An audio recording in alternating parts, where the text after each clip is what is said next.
हाँ जी, कैसे हो आप? सब बढ़िया। तो यार देखिए, आपके जो है पेपर चल रहे हैं, लेकिन उसी के बीच आपके मन में एक सवाल उठ रहा है कि अब की बार जो है चेकिंग कैसे होगी, और चेकिंग स्टार्ट हो गई है क्या? यानी कि जितने आपके पीछे पेपर हो चुके, क्या वो चेकिंग स्टार्ट हो गई है? नहीं गाइस, ऐसा नहीं है।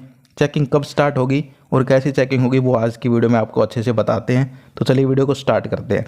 देखिए, सबसे पहले यहाँ पर जो है आपके सारे पेपर्स कंप्लीट हो जाएंगे, उसके बाद यहाँ पर जो है चेकिंग का काम स्टार्ट होगा। अब चेकिंग में क्या होता है, सबसे पहले आपके पेपर्स को इकट्ठा किया जाएगा, उसके बाद जो है बोर्ड सेंटर्स के द्वारा यहाँ पर आपके जो है चेकर्स जो होंगे, यानी कि आपके जो पेपर्स चेक करेंगे, उनको यहाँ पर जो है अपॉइंट किया जाएगा, जो कि ऑलरेडी आई थिंक अपॉइंट है। वो आपके पेपर्स चेक करेंगे।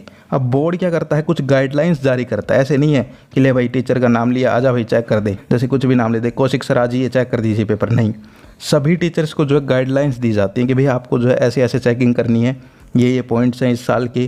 ठीक है, तो अब की बार आपको पता है हरियाणा बोर्ड के न्यू चेयरमैन साहब हैं वीपी यादव जी। ठीक है, अब न्यू चेयरमैन साहब है तो देखिए, कोई भी चीज़ है, कुछ न्यू हुआ है तो कुछ चेंजमेंट भी होगी। ठीक है, और बहुत पहले एक मीटिंग हुई जिसके ऊपर हम वीडियो नहीं बना पाए कुछ रीजंस की वजह से। ठीक है, उस टाइम मैं बिजी था, तो वो फिर टॉपिक लेट होता होता होता लेट ही हो गया। ठीक है, उसके ऊपर वीडियो बन ही नहीं पाई।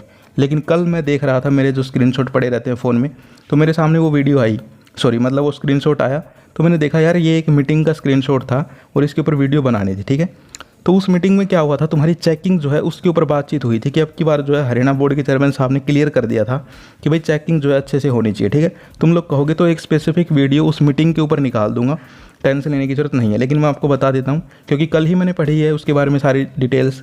तो उसमें साफ साफ कह रखा था कि भाई यहाँ पर जो है अब की बार अच्छे से चेकिंग होनी चाहिए, कोई भी गलतियाँ नहीं होनी चाहिए। ठीक है, स्टूडेंट्स के पेपरों में क्या होता है, हर साल टीचर्स जो कॉपियाँ चेक करते हैं तो उसमें क्या होता है, कई बार वो गलतियाँ कर देते हैं। जैसे कि कई बार तो किसी का जो है, जैसे बीच में तुम्हारे पेज छूट जाते हैं। ठीक है, तो उसके बाद तुम लिखते हो अगले पेज पे, तो टीचर वहाँ तक पहुँचे, अब देखा पेपर पूरा पेज खाली पड़ा है बीच वाला, तो आगे नहीं बढ़े। इसके बाद कई बार जो है क्वेश्चंस छोड़ देते हैं चेक करने।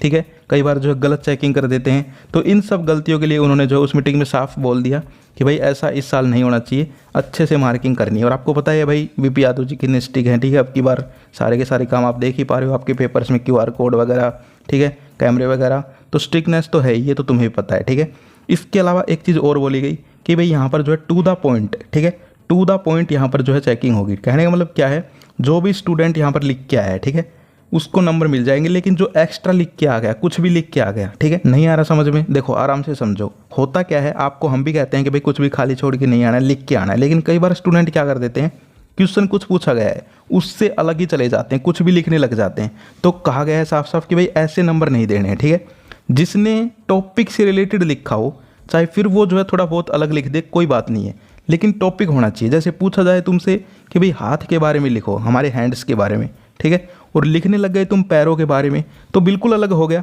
हाथ के बारे में लिख दो, चाहे फिर तुम उंगली के बारे में लिख दो, अंगूठे के बारे में, लेकिन हाथ के बारे में लिखो क्योंकि वो उसके पार्ट है। लेकिन ये नहीं है कि तुम पैरों में ही चले गए। ठीक है, एग्जाम्पल के लिए समझा रहा हूँ ताकि तुम्हें समझ आ जाए। तो कहने का मतलब क्या है कि भाई यहाँ पर जो है to the topic, to the point जो है वो आपको लिखना था। ठीक है, अब भी जो पेपर बच रहे हैं उनमें भी देख लेना। कहने का मतलब इसके अलावा आपको एक चीज़ और ध्यान रखनी है कि भाई आपके यहाँ पर जो है कोई भी क्वेश्चन आपको खाली नहीं छोड़ के आना है, ये भी आपको बात ध्यान रखनी है। क्योंकि टू द टॉपिक आप चाहे जो है थोड़ा बहुत घुमा के भी लिखोगे तब भी आपको नंबर मिलेंगे। ठीक है, टॉपिक से तुम्हें बाहर नहीं जाना और कुछ भी खाली छोड़ के नहीं आना, ये दो बात तुम्हें ध्यान रखनी है। ठीक है, और डरने घबराने की बिल्कुल भी जरूरत नहीं है, रिजल्ट जो है अच्छा आएगा, टेंशन लेने की जरूरत बिल्कुल भी नहीं है। ये फिर से कह रहा हूँ। ठीक है, जो भी पेपर अभी बचे हुए हैं उनको भी अच्छे से यहाँ पर जो है हैंडल करो, अच्छे से जो है उनके साथ डील करो, टेंशन मत लो। बस दो चीज़ें ध्यान रख लो दिमाग में, एक तो जो यहाँ पर पढ़ना है वो, उसके अलावा कोई क्वेश्चन हमें खाली नहीं छोड़ना है।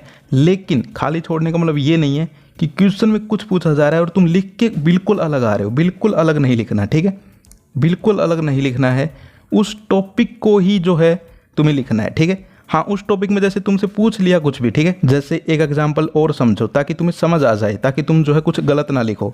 जैसे तुमसे पूछा गया भाई फ्रूट्स के बारे में नोट लिखो, ठीक है, तो फ्रूट्स के बारे में नोट लिखना है। अब तुम, कोई स्टूडेंट होगा वो आम के ऊपर लिखेगा, कोई संतरा के ऊपर, कोई ग्रेप्स अंगूर के ऊपर, ठीक है, कोई केले के ऊपर, कोई जो है खरबूजे के ऊपर, तो वो सही है, तुम लिख दो चाहे कुछ भी, लेकिन होना चाहिए फ्रूट्स। ये नहीं है कि तुम आलू में घुस गए, टमाटर के ऊपर लिखने लगे, वो बिल्कुल अलग हो जाएगा। समझ पा रहे हो? तो बस समझ जाओ, टू द टॉपिक का मतलब यही है कि भाई आपको जो है टॉपिक के अंदर अंदर रहना है, टॉपिक से बाहर नहीं निकल जाना। ठीक है, सेब के ऊपर लिखना है तो सेब के ऊपर ही लिखना है। ठीक है, शलजम के ऊपर मत चले जाना, फ्रूट्स पे तो फ्रूट्स पे ही, ठीक है। समझ पा रहे हो, ये एग्जाम्पल इसलिए नॉर्मल से ले रहा हूँ, कॉमन लाइफ एग्जाम्पल, ठीक है, ताकि तुम्हें समझ आ जाए, हंसना मत, ठीक है। तो समझ गए होंगे। इसके अलावा चेकिंग का मैंने तुम्हें बता ही दिया कि भाई जो है ना ज़्यादा हार्ड होने वाली ना ज़्यादा इजी होने वाली। देखिए मैं ये नहीं है कि भाई तुमसे जो है अच्छे अच्छे कमेंट्स लेने के लिए बोल दूं कि भाई बहुत इजी चेकिंग होगी, ले भाई सबके अच्छे नंबर आएंगे, ऐसा नहीं है। जो सच्चाई है वो मैं बोलूँगा, और सच्चाई यही है कि ना ज़्यादा इजी और ना ज़्यादा हार्ड, ठीक है।